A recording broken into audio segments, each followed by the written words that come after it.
అంటే చాలా మంది మహిళా భక్తులకు కూడా సత్సంగం నేర్పించి సత్సంగం చేసి అలవాటు చేయించారు గోపాలరావు. అలా ఒక మంచి ఒక ఆనందమైనటువంటి పీరియడ్ గోపాలరావు గారితో మనందరి పరిచయం. ఆయన 2021 జనవరి 8వ తారీఖున కాలం చేశారు. కరోనా పీరియడ్ వెళ్ళాలంటే గుంటూరులో లాస్ట్ వాడు గుంటూరులో అబ్బాయి హనుమంతరావు అని టీచర్ అబ్బాయి, వారి కోడలు కూడా టీచర్గా వర్క్ చేస్తున్నారు. ఇద్దరు మనవాళ్ళు, ఇద్దరు కొడుకులు. అప్పుడు చనిపోయిన వాళ్ళు ఇప్పుడు ఇంజనీరింగ్ చేసి పెద్ద మనవాడు అయితే గుజరాత్లో ఇది కంపెనీలో జాబ్ చేస్తున్నాడు. రెండో వాడు కూడా బహుశా చదువుకుంటే నాకు గుర్తున్నారు. ఇద్దరు కూతుళ్ళు, ఆ కూతురు హైదరాబాద్లో ఉంటారు. వాళ్ళ వివరాలు నాకు పెద్దగా తెలియదు. నాకు హనుమంతరావు అయితే పరిచయం. హనుమంతరావు ఇంట్లో ఉండేవారు లాస్ట్ సార్. మేము తరచూ కలుసుకునేవాళ్ళు గోపాలరావు గారు. నేను ఇద్దరు పోయేవాళ్ళు, కాసేపు కూర్చునేవాళ్ళు. వస్తూ ఆయనకి పాల నమస్కారం చేసుకుని వచ్చేవాళ్ళం. బిస్కెట్ ఏదో ఉండే ఆయన దగ్గర బిస్కెట్ తీసుకోండి అని బిస్కెట్ ఇచ్చేవాళ్ళం. అక్కడ సార్తో బాగా అనుబంధం ఉంది. ఆ రోజు ఆయన కాలం చేసిన రోజు కరోనా పీరియడ్ 2021 జనవరి బాగా పీక్గా ఉన్నాయి పీరియడ్. ఆ టైంలో అందరూ ఎంత భయంకరంగా జీవించామో మనందరికీ గుర్తుంది. ఇప్పుడు వెళ్ళాలంటే భయం. అయినా సరే ఎవరి దగ్గర పోతున్నాం? బాబా గారికి ముందు పెట్టి ఆయన హాని చేయిస్తారా? లేదు. ఆ రోజు కూడా ఆయన అంటే ఎవరైనా చనిపోయినప్పుడు ఎలా చనిపోయారో చూడమంటారు. వాళ్ళ మంచితనం అక్కడ కనబడుతుంది అంటారు. ఆయన ఆ రోజు కూడా ఉదయం కాడారతి చేసుకున్నారు. కాడారతి అయిన తర్వాత బయట ఇదే మధ్య ఐరన్ పిల్లలు ఉండేది. బయట పేపర్ వేసిపోయాడు. నేను రూమ్లో కింద రూమ్లో ఈయన ఉండేవాడు, పై రూమ్లో వాళ్ళ అబ్బాయి ఉంటాడు ఫస్ట్ ఫ్లోర్. ఈయన వెళ్ళి నిదానికి వెళ్ళి అది పేపర్ తీసుకొచ్చి వాళ్ళ అబ్బాయి స్కూటర్ మీద మోటార్ సైకిల్ ఉండేది, ఆ మోటార్ సైకిల్ మీద పెట్టి నిదానంగా వెళ్ళి తన గదిలో మంచం మీద కూర్చున్నారు. మంచం మీద కూర్చొని అలా ప్రశాంతంగా అట్టే వెనక్కోవాలి. అంతే, చిన్న బాధ లేదు, పని కానీ ఎటువంటి నొప్పి లేదు. ప్రశాంతంగా కూర్చున్నారు. కారాలు అయిపోయింది. వాళ్ళ అబ్బాయికి కూడా సేవ చేసి పేపర్ అక్కడ పెట్టేశారు. ప్రశాంతంగా కూర్చున్నారు. మరి బాబాని స్మరించుకుంటూ అటు పట్టుకున్నారు తెలీదు. ఆ రోజు ఆయన కాలం చేయడం జరిగింది. తర్వాత మేమందరం కూడా గుంటూరులో ఉండేవాళ్ళం. చాలా మందిని వెళ్ళి ఆయన చివరి ప్రయాణం కూడా ఉన్నాం. ఇంకా వెహికల్లో సారు దేహాన్ని పెట్టేంత వరకు ఉన్నాం. అమితమైన దుఃఖం తక్కువలేకపోయాం. ఎంత పెద్దగా ఇచ్చామో నాకు ఇప్పుడే గుర్తుంది. ఏడవాలని అనుకోని కాదు, ఆయన చేసిన సేవ ఎంత వందలాది మందిని, వేలాది మందిని సత్సంగం వైపుకి ఆకర్షించేందుకు ఆయన నిమిత్తం మాత్రమే చేశారు బాబాగారు.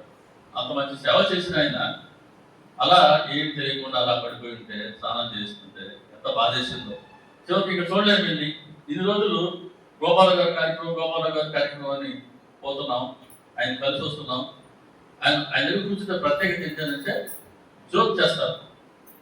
ఆ జోక్ కూడా ప్రాపంచికమైనటువంటి జోక్ ఉండదు. అది కూడా బాబాగారు లేలే. జోక్ చెప్పినా బాబాగారు లేలే చెప్తారు. అంత సంతోషం బాబాగారి గురించి చెప్పాలంటే. సచ్చరిత్ర అంటే అమితమైన ప్రీతి. సచ్చరిత్ర, అధ్యాయాలు ఇది ఆయన దగ్గరే విన్నాం, ఆయన దగ్గరే నేర్చుకున్నాం కూడా చెప్పాలంటే. ఏ అధ్యాయంలో ఏముంది అవన్నీ అందరూ నేర్చుకోవాలండి.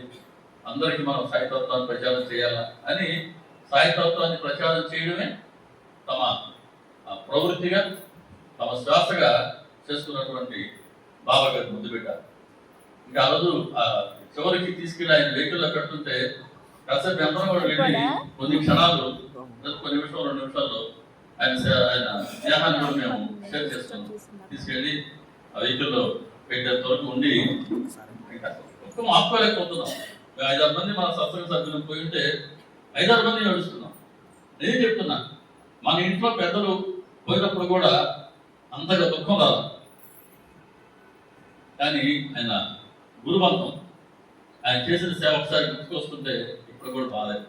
సరే 84-80 సంవత్సరాలు అప్పటికే సార్కి వేరే పనులు ఏం లేదు. క్రమేణా శరీరం అలా ఒక్కటి పని చేయకుండా ప్రజంగా జరిగినటువంటి ఆయన అవసరం. అప్పుడు తర్వాత అనుకున్నాం, ఇంత సేవ చేసిన గోపాలరావు గారి గురించి మర్చిపోకుండా ప్రతి సంవత్సరం జనవరి 8 సార్ షెడ్యూల్ పెట్టింది. సో ప్రతి జనవరి 8వ తారీఖు మనం వారి సంస్మరణ సభ పెడితే బాగుంటుంది అనే ఆలోచన బాబా గారు ఇచ్చినారు. ఎట్టగైనా మన చరిత్ర అధ్యాయంగా రోజుల్లో సత్సంగం చేసుకోవాలా, 2 రోజులు చేసుకోవాలా, 3 రోజులు చేసుకోవాలా అన్న ఆలోచన గోపాలరావు గారు బ్రెయిన్ చేయడం. అలాగే గోపాలరావు గారికి మనం ఆయన స్మరించుకోవాలి. ప్రతి సంవత్సరం ఆయన సర్వీసులని వరప్రసాద్ ఎడుగుతామా అడుగు వరప్రసాద్ విజయవాడ మంచి గాయకుడు, మన పాటలు వింటాం. విఠల్ గారు అని ఇప్పుడు వస్తున్నాడు. ఆయన విఠల్ గారు మేము కలిసి ఆలోచించుకొని ఈ కార్యక్రమం తొలిసారి గుంటూరులో పెట్టాం. సప్తర్షి ఆశ్రమం అని. అప్పట్లో 2022 అప్పుడు కూడా మనకు కరోనా ఉంది. కరోనా 3వ ఫేజ్ లో ఉన్నాం అప్పుడు. అప్పుడు కూడా భయపడ్డారు, కొంతమంది అయిపోయారు, ఆయనతో బాగా పరిచయం ఉన్నారు కూడా. కానీ కార్యక్రమం పెట్టాం. పెడితే తొలిసారి ఫస్ట్ సభని సాయిదాస్ బాబు గారు వచ్చారు, సాయిరామ్ గారు గుంటూరులో ఉంటారు. ప్రతి ఒక్కరు వచ్చారండి, ఎవ్వరు మిస్ అవ్వలేదు.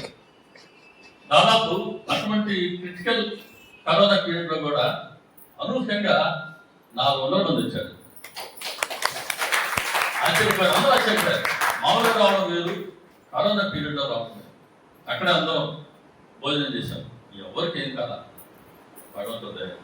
సో రెండోసారి నంది వెలుగు హరిప్రసాద్ గారిని మిత్రుడు, ఆయన నంది వెలుగు మధ్య నిర్వాహకులు.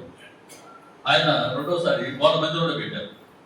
మూడోసారి కొన్నూరు దగ్గర వేరే బోడిపాలెం అని ధనలక్ష్మి అమ్మాయి ఇప్పుడు వస్తుంది కార్యక్రమం. వినాయక నెక్స్ట్ వస్తున్నారు. అమ్మాయి కూడా చెప్తుంది సార్తో ఉన్న బంధాన్ని. వాళ్ళ మందిరంలో చిన్న మందిరం కట్టారు. వాళ్ళ ఊళ్ళో స్థలంలోనే మన మందిరంలో సగం ఉంటుంది వాళ్ళది. అక్కడ 3వ కార్యక్రమం చేశాం. 4వ కార్యక్రమం లాస్ట్ ఇయర్ విజయవాడలో మన వరప్రసాద్ విఠలు వీళ్ళిద్దరు చేశారు. ఇక్కడ మందిరంలో పెట్టారు.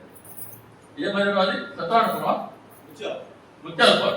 ముత్యాలపాటు బాబా గారి మందిరంలో, ఆంధ్ర షిరిడి.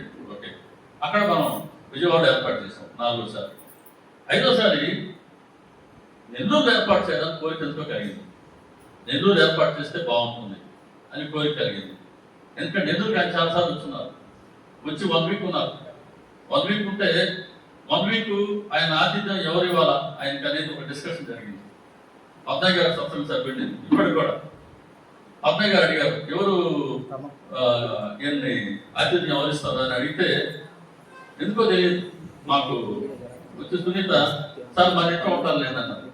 సరే అన్నారు ఆయన గారు. ఆ 1 వీక్ ఆయన నెల్లూరులో మన ఇంట్లోనే ఉన్నారు. మన అన్నమయ్య సర్కిల్లో జీరస్ అపార్ట్మెంట్ లో ఉండేవారు, సౌత్ ఫ్లాట్. అక్కడ ఉండేవారు సార్. సో వారం రోజులు ఆయన మన దగ్గర ఉండేవాడు. ప్రతిరోజు మార్నింగ్ ఈవినింగ్ ఎక్కడ సత్సంగం ఉంటే అక్కడికి తీసుకెళ్తుండేవాళ్ళం. రాత్రులు దాదాపు 10 వరకు ఆయన కూడా కూర్చొని మాట్లాడుకుంటుండేవాళ్ళం. అట్లా 1 వీక్ ఆయన సేవ చేస్తున్న భాగ్యం 2009లో ఇచ్చారు బాబా గారు. అప్పటి నుంచి సార్తో బంధం కొనసాగుతుంది నాకు వ్యక్తిగతంగా. 2010లో నేను గుంటూరుకి ట్రాన్స్ఫర్ అయ్యాను. నేను ఆర్ఎండ్బిలో ఇంజనీర్గా పనిచేశాను, మీకు తెలిసిందే. 2010లో ట్రాన్స్ఫర్ అయినప్పుడు నేను బాపట్ల పనిచేసేవాడిని. సార్ గుంటూరు, పొందూరు, తర్వాత బాపట్ల. నేను బాపట్ల నైట్ ఉండాల్సి వస్తే బాపట్ల ఉండేవాడిని కాదు.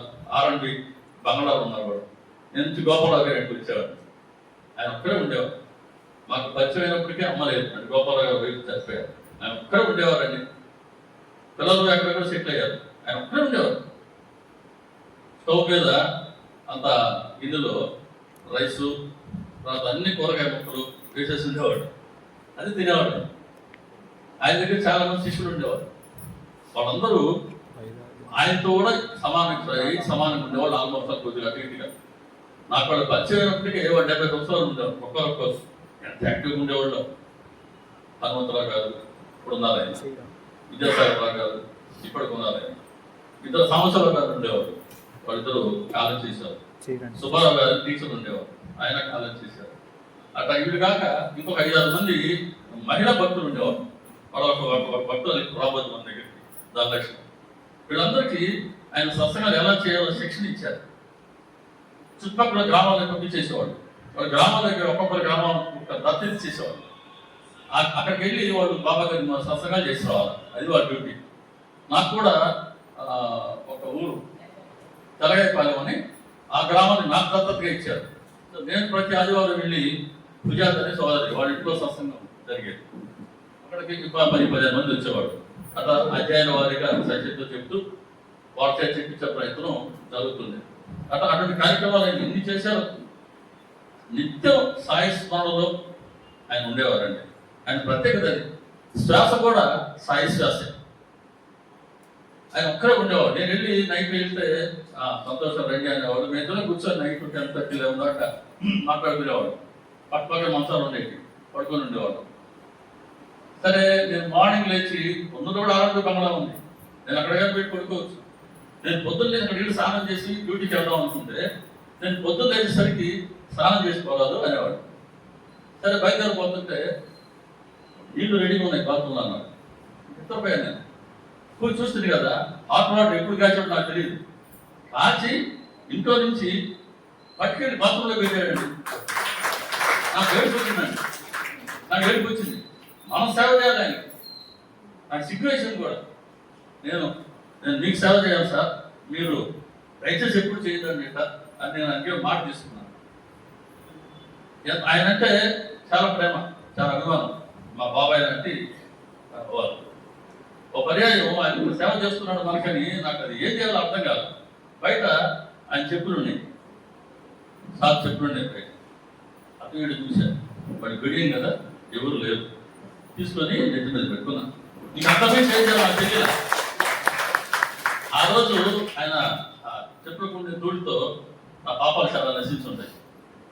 అటువంటి బంధం గోపాలరావు గారికి బాబా ఇచ్చినటువంటి బంధం అని చెప్పి ఆయనతో డిఫరెన్స్ ఎప్పుడు రాలేదా? వచ్చినాయి. ఎందుకు వస్తాయి అంటే నేనేమో మణిమ గారి గ్రంథం చెప్తుండేవాడిని. ఇప్పుడు మనం చెప్పుకుంటున్నట్టే ఇదే సమస్య, ఇంకేం కాదు. ఆయన పెద్దనాయన గ్రంథం చెప్తుంది.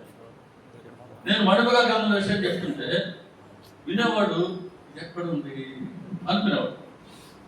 నన్ను అడిగేవాడు, సత్యరేత్ర ఉందండి, ఇదో సత్యరేత్ర, అది సత్యరేత్ర అండి, ఇది సత్యరేత్ర అండి అంటే ఇంకొద్దిగా సార్కి ఇబ్బందిగా ఉండేది. ఎందుకు మీరు దీన్ని రెఫర్ చేస్తారనేవాడు. సార్ అదేదో సంపూర్ణ గ్రంథం సార్, దాన్ని చదివిన తర్వాత అత్తయ్య గారు మాకు ఆ గ్రంథం నుంచి చెప్పేవారు. ఆ గ్రంథం ద్వారానే వారి ద్వారానే గ్రంథం పరిచయం. ఆ గ్రంథం ఎలా దాన్ని పారాయణ చేయాలో అని ఆయన చెప్పారు అత్తయ్య గారు. ఆయన సత్సంగాలు వింటుండేవాడు. సో ఆ గ్రంథంలో నుంచి చాలా విషయాన్ని గ్రహించిన తర్వాత, ఆ గ్రంథంలో ఆనందాన్ని పొందిన తర్వాత నేను దాన్ని షేర్ చేసుకుపోతే తప్పు కదా. ఇంతమంది మీరు ఉన్నారు, నేను గ్రంథ పరిచయం చేయకపోతే ఎలాగా? గ్రంథ పరిచయం చేసిన తర్వాత దాన్ని మీరు ఇష్టపడచ్చు, లేదు మా చిన్న గ్రంథం చాలా అనుకోవచ్చు. అది రెండు సచరితలే, దాని మీద తేడా లేదు. అందుకే నేను దీన్ని రెఫర్ చేస్తుండేవాడిని. అదే ఆయనకి ఉండేది, మనసులో ఉండేది. కొన్ని పర్యాయాలు ఒకసారి పొన్నూరు నుంచి గుంటూరు వరకు నేను కారు డ్రైవ్ చేస్తున్నాను. పక్కన ఆయన కూర్చో ఉన్నాడు, వెనకాల ఒక కూర్చో ఉన్నారు. వాక్యుద్ధం జరుగుతూనే ఉంది. ఎక్కడ నేను వాక్యుద్ధం చేస్తూనే ఉన్నా దీని మీద. నన్ను క్షమించాలి మీరు. అబద్ధం చెప్పడం నాకు తెలియదు. ఏం జరిగిందో అది చెప్పడం నాకు నైజం. బలం అనుకోండి, బలహీనత అనుకోండి. ఏ రంగంలోనైనా ఎక్కడ తప్పు జరుగుతుంటే అది నా మనసుకు గ్రహిస్తే, ఇది అధ్యాయం అనిపిస్తే సందర్భాన్ని అనుసరించి దాన్ని ప్రస్తావిస్తారు. అది కూడా బలం అనుకోండి, బలహీనత అనుకోండి, నా నైజం. కాబట్టి అంత ప్రేమగా ఉన్నప్పటికీ ఆయనతో చిన్నపాటి డిఫరెన్సెస్ ఉండేవి. కొన్ని సందర్భాల్లో నేను ఆయనతో ఏం చెప్పాను ఆ రోజు ఆయన అంగీకరించిన వాటికి. కానీ ఆయన శరీరం విడిచిపెట్టడానికి 2-3 నెలల ముందు నేను సునీత పోయి ఉంటే ఆయన నేను బయలుదేరేటప్పుడు 2 చేతులు పట్టుకొని, మీరు అప్పుడు చెప్పింది అక్షరాల నిజమండి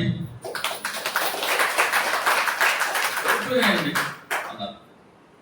కాబట్టి మరి అంత ముందు చెప్పడం నా తప్ప గొప్ప నాకు తెలియదు. ఏమో మరి ఆయన మనసు బాధపెట్టాలంటే బాధపెట్టాను ఆ రోజు. కానీ ఆ రోజు బాధపడ్డప్పటికీ నేను చెప్పింది వాస్తవం అని సారి గ్రహించాను. మణిమ గారి గ్రంథాన్ని ప్రస్తావించొద్దు అని ఆ రోజు అన్నారు చాలా మంది. ఈరోజు మణిమ గారి గ్రంథం సాయిబాబాకు సంబంధించి వేదం అంటున్నారు ఈరోజు. కాబట్టి సార్ కూడా ఆ గ్రంథాన్ని పారాయణ చేశారు. ఆయన కూడా గ్రంథాన్ని చెప్పాను, సార్ ఒక్కసారి చదవండి, నేను ఎందుకు చెప్తున్నాను మీకు తెలుస్తుందండి అని నేను చాలాసార్లు రిక్వెస్ట్ చేసేవాడిని. సార్ అది ఒక గ్రంథం చదివారు. ఈరోజు సత్సంగంలో కన్నా ఇక్కడ మనం కూర్చున్నామని అంటే దీనికి మూల కారణం, దీనికి ఆద్యులు, దీనికి సంకల్పించుకున్న వారు గోపాలరావు గారు. కాబట్టి 5వ నెల్లూరులో కార్యక్రమం పెట్టాలి అని అనుకున్నప్పుడు నేను ఒక మందిరంలో ప్రపోజ్ చేశాను. ఎందుకనో సరైన రెస్పాన్స్ రాలేదు. సరే నేను సరే నెల్లూరు ఎక్కడ పెడదామా అని ఆలోచన నా మనసులో ఉన్న అప్పుడు సాయిధర్మ క్షేత్రం బాబా గారు అరే ఎక్కడ పెట్టాలి వాళ్ళు వచ్చి ప్రతి మంగళవారం సత్సంగం చేయాలా అని కుమారుడు మన చెంచురెడ్డి గారు నాగరాజు వచ్చి అడగడం. అంతకన్నా రోగికి ఏ మందు కావాలి డాక్టర్ మందిస్తే ఏం కావాలి ఇంకా అందున సచ్చరిత్ర, అందున ఓవిటో గ్రంథం, దాని ఆధారంగా సత్సంగం చెప్పుకోవాలంటే 19 కిలోమీటర్లు ఏంటి 190 కిలోమీటర్లు పోవాల్సిందే. ప్రతి వారానికి ఒకసారి ఏంటి ప్రతిరోజు రమ్మన్న పోవాల్సిందే. ఆయన సేవ, ఆయన సంపూర్ణ గ్రంథం అది మహద్భాగ్యం దాని గురించి చెప్పడం పలకడం కూడా. అలాగే 2 నెలల నుంచి కార్యక్రమం చేయడం. బాగా ఒక అధ్యాయం పూర్తి చేసుకున్నాం 2 నెలలు ప్రతి మంగళవారం. అలా అప్పుడు కుమార్ గారు చెప్తాను నేను ఇట్లా జనవరిలో కార్యక్రమం వస్తుందండి. జనవరి 8 కదా మీరు జనవరి 4 ఎందుకు పెట్టారు? డౌట్ మీరు వచ్చిందా రాలేదా? వచ్చింది. ఎందుకు 4 పెట్టామంటే 8 వర్కింగ్ డే వస్తుంది, వర్కింగ్ డే. మేము అందరూ ఉద్యోగాలు చేస్తుండేవాళ్ళం మొన్నటి వరకు, ఇప్పుడు కదా ఖాళీ అయిపోయింది. అప్పుడు మళ్ళీ వర్కింగ్ డే వస్తే సెలవు పెట్టాల్సి వస్తుందని ఇటు వచ్చి ఆదివారం పెట్టుకునేవాళ్ళం. తర్వాత ఆదివారం పెట్టుకోవాలంటే మళ్ళీ పండుగలు మేము రామంటారు కదా ఎవరైనా, అంతే కదా. ఇప్పుడు మనం 12 పెట్టామనుకో, 11 పెట్టామనుకో వస్తారు ఎవరైనా, కష్టం. పండగ ముందు కష్టం. సో ముందు ఆదివారం పెట్టుకున్నాం, ఇది ఆనవాయితీ ప్రకారం. సో జనవరి 8 గురువారం వచ్చింది. ముందు ఆదివారం 4వ తారీఖు వచ్చింది. 4వ తారీఖు పెడదామని కుమార్ గారు అంటే నా నోటి మాట పూర్తి అవ్వకుండానే మన మధ్యలో పెడదాం సార్ అన్నారు. ఏర్పాట్లన్నీ ఆయన చేసుకున్నట్టే రోజులాగానే ప్రతి మంగళవారం వచ్చినాం సత్సంగం చేసుకుంటాం పోతాం. కాబట్టి ఇక్కడ మన మందిరంలో బాబా గారి ముద్దుబిడ్డ గోపాలరావు గారి కార్యక్రమం జరగాలనేది బాబా గారి సంకల్పం.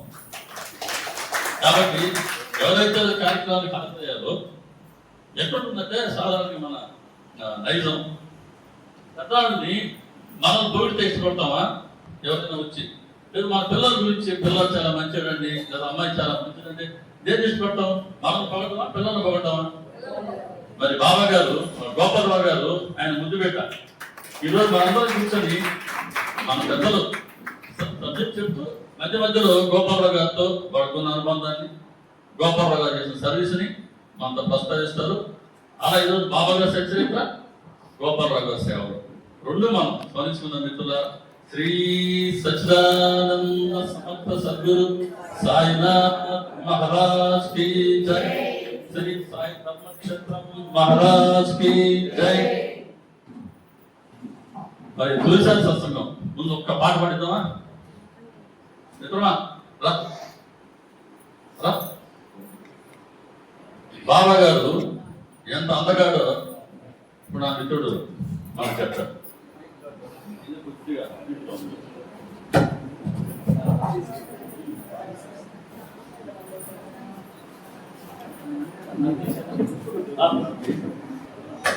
శ్రీ సచ్చిదానంద సమర్థ సద్గురు సాయినాథ్ మహారాజ్ की जय.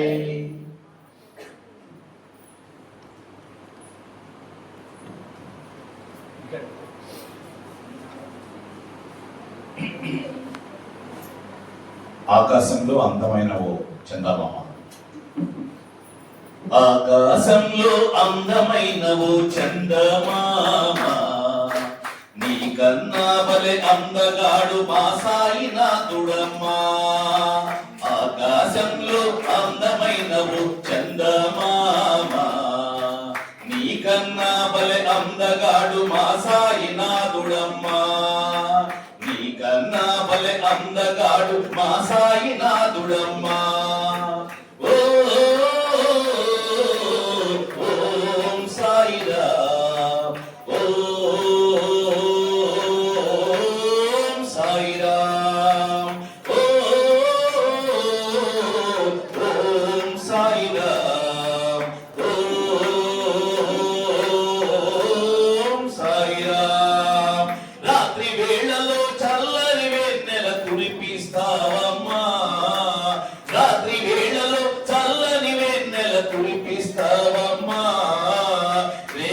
పగలు చల్లగా కాచే సాయినాథుడమ్మా రేయి పగలు చల్లగా కాచే సాయినాథుడమ్మా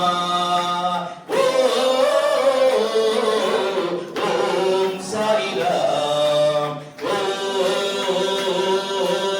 ఓం సాయిరామ్ ఆకాశంలో అందమైన ఓ చందమామ నీకన్నా భలే అందగాడు మా సాయినాథుడమ్మా నీకన్నా భలే అందగాడు మా సాయినాథుడమ్మా చల్ల చల్లని మబ్బుల మాటున దాగున్నావమ్మా చల్ల చల్లని మబ్బుల మాటున దాగున్నావమ్మా భక్తుల గుండెల మాటున దాగిన సాయినాథుడమ్మా భక్తుల గుండెల మాటున దాడిన సాయినాథుడమ్మా ఓం సాయిరామ్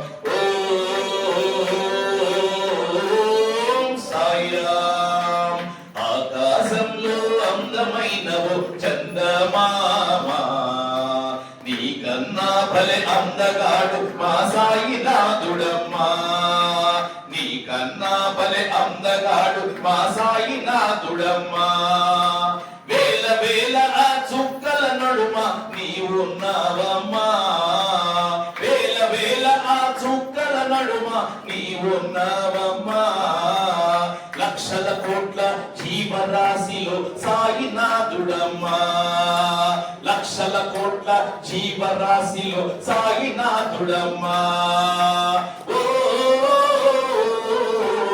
ఓం సాయిరామ్